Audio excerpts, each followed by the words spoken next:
মেয়েটি পড়েছিল ড্রয়িং রুমের মেঝেতে। কতক্ষণ ধরে পড়া জানে না নিজে সে। ঘুম থেকে উঠে স্বামীর চোখে পড়ল প্রথম। সকাল নয়, অনেকটাই বেলা হয়েছে তখন। জ্ঞান হারানো স্ত্রীকে কোলে তুলে বিছানায় শোয়ানো, তারপর বাড়ির সকলকে ডেকে ঘুম ভাঙানো। কেন হয়েছিল এমন ঘটনা সবার তা অজানা। নীরব ছিল সেই মানুষটি, ছিল যার জানা।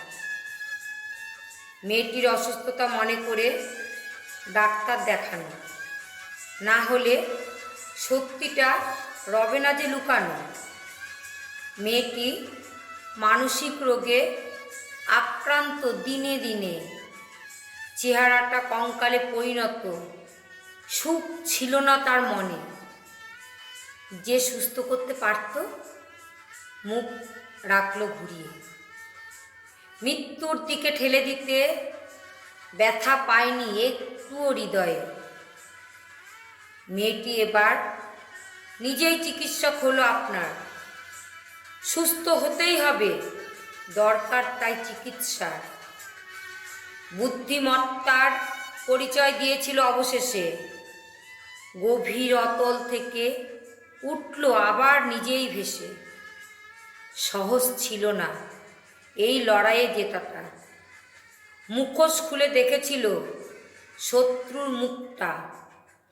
অন্ধভাবে চলেছিল যে হাতটা ধরে, সেই মানুষটাই চেয়েছিল যাক মেয়েটি মরে।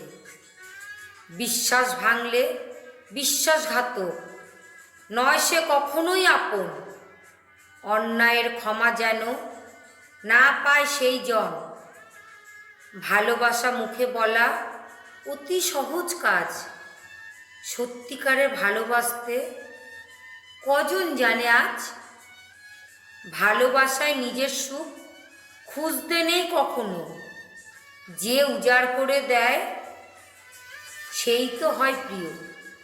নমস্কার, আজকের লেখাটাও আমার নিজের। একটা কাল্পনিক ঘটনা আমি এখানে কবিতায় রূপ দিয়েছি। কবিতার নাম দিয়েছি মৃত্যুর দুয়ার থেকে ফিরে। কলমীয় কণ্ঠে আমি নিজেই।